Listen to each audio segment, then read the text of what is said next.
مراحل حياتك كلها في آية واحدة بس. اعلموا أنما الحياة الدنيا لعب. أول حاجة لعب. اللعب هو المرحلة الأولى، ودي بداية حياة الطفل، عايز يلعب طول الوقت وشوية وينام. تاني حاجة ولهو، ويكبر شوية ويبقى اللعب مش كفاية، تزيد شهوة جديدة عنده وهي شهوة اللهو. واللهو هو أي شيء ممتع في الحياة وغالبا مفيش منه فايدة، زي مثلا 10 ساعات ماسك الموبايل وعمال يسكرول على اليوتيوب والفيسبوك. تالت حاجة وزينة، وبقى الشكل الجمالي أهم شيء. مش مهم الساعة تكون شغالة، بس يكون شكلها شيك وجميل. يقف قدام أي مراية عربية يشوف هو شيك ولا لأ.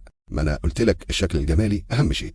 رابع حاجة وتفاخر بينكم. كبر شوية وبقى محتاج يفتخر بإنجازاته. شوفوا أنا الأول على الدفعة، من أفضل 40 شخص في مجال كذا، شغال في أحسن مكان، خريج جامعة كذا، وكلها حاجات شكلها مبهر من بره، وهي في الحقيقة ولا حاجة في الآخرة طالما تكبر وتمنظر بيها.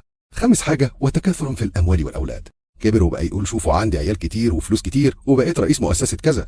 وده كان الجزء الأول واللي اتكون من 3 أجزاء في الآية دي. اعلموا أنما الحياة الدنيا لعب ولهو وزينة وتفاخر بينكم وتكاثر في الأموال والأولاد. الجزء الثاني بقى، ربنا بيضرب لنا مثل بيوضح مراحل تطور الإنسان وحقيقة الحياة في قوله تعالى: كمثل غيث أعجب الكفار نباته. يعني الحياة دي زي المطر الجميل اللي هو الغيث، اللي لما بينزل على الأرض تلاقي بيطلع نبات أخضر صغير وجميل، يقوم الفلاح اللي بيزرع يفرح بيه. كلمة الكفار هنا تشير للمزارع اللي بيكفر بذرة، يعني بيغطيها، أو باللغة بتاعتنا يعمل لها كفر. ثم يهيج، يعني الزرع يكبر ويهيج ويبقى زرع أخضر طويل والثمار طالعة منورة وجاهز بقى على الحصاد. الآية بيحصل فيها تطور مفاجئ وغير متوقع. المتوقع إن الآية تذكر الحصاد والاستمتاع بالثمار والفاكهة، ولكن الآية بتاخدك لحتة تانية، وهي فتراه مصفرا. يعني فجأة تلاقي الزرع الأخضر الجميل بقى أصفر زي الإنسان اللي منغمس في اللعب واللهو والزينة والتفاخر بالأموال والأولاد. وفجأة يلاقي كل المتع الخضرة دي بقى لونها أصفر وملهاش قيمة. ثم يكون حطاما، كل ده بقى حطام، الناس بتدوس عليه وقيمته بقت تساوي صفر. هي دي حقيقة الحياة وتطور مراحلها وتحولها السريع.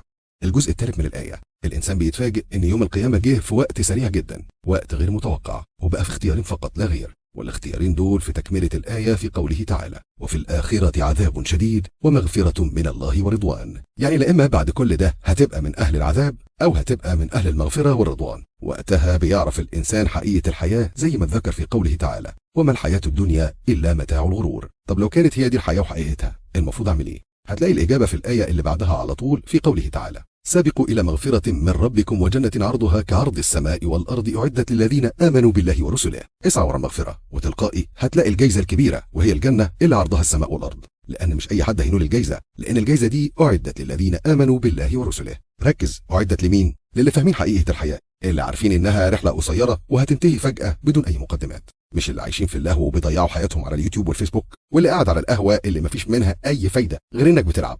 تخيل بقى إن هو ده اللهو اللي أنا بقول لك عليه. لهو بيضيع كتير من وقتك، وعلى المدى البعيد بيضيع حياتك على الفاضي، لأنك أكيد قاعد على القهوة بتلعب أي حاجة أو بتجيب في سيرة ده وبتغتاب أخوك في الإسلام. بسم الله الرحمن الرحيم. ولا تجسسوا ولا يغتب بعضكم بعضا أيحب أحدكم أن يأكل لحم أخيه ميتا فكرهتموه واتقوا الله إن الله تواب رحيم. يعلموا أنما الحياة الدنيا لعب ولهو وزينة وتفاخر بينكم وتكاثر في الأموال والأولاد